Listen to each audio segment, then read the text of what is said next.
अभी 24 तारीख को वज़ीर-ए-आज़म हिंद ने जो मीटिंग बुलाई थी, जिसमें हमें भी मदऊ किया गया था, हमने शिरकत की।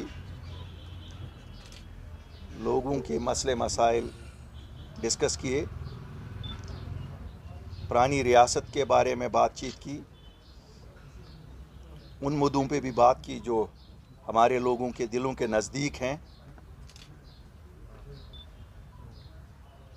इसलिए मैंने मुनासिब समझा कि मैं आप जो हमारे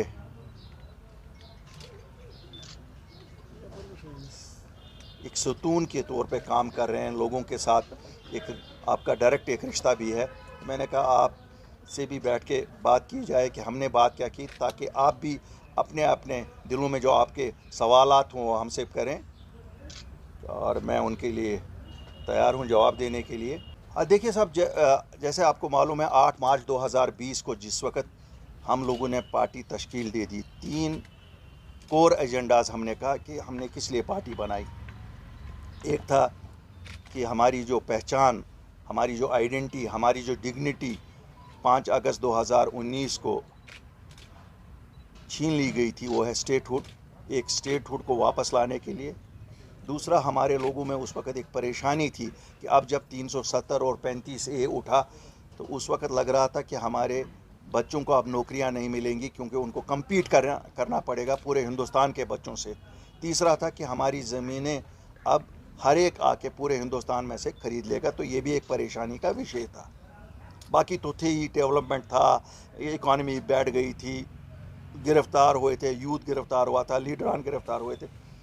तो जब हम वज़ीर-ए-आज़म हिंद ने जब हमें 14 मार्च को मदऊ किया उनसे मुलाकात के लिए, तो वहाँ पर भी हमने ये चीज़ें उबारी।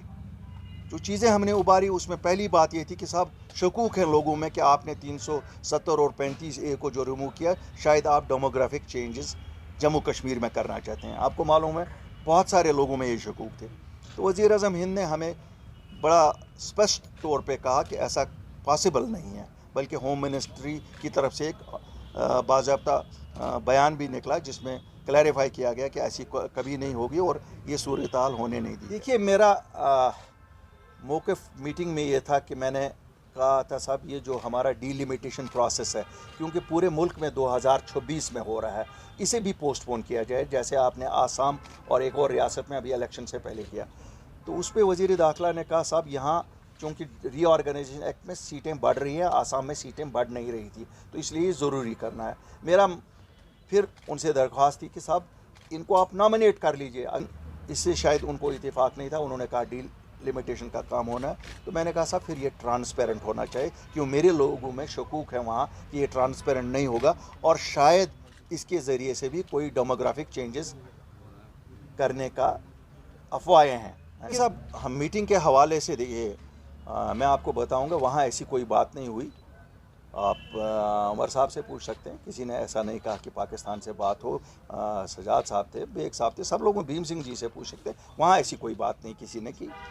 अगर मैं इल्ज़ाम तराशी पे आ जाऊँ वो फिर गलत होगा, लेकिन 72 साल से आप सब जानते हैं, हम सब तो, अब मैं तो बुढ़ापे की तरफ जा रहा हूँ, आप जवानी की तरफ जा रहे हैं। आपने अपनी जवानी में वो कुछ देखा जो हमने आप बुढ़ापे में आके देखा। तो बात तो वही है कि सब हम सब जानते हैं क्यों कौन एक बात यहाँ कहते हैं, अंदर एक बात कहते हैं, बाहर जब प्रेस के पास आते हैं तो दूसरी बात कहते हैं।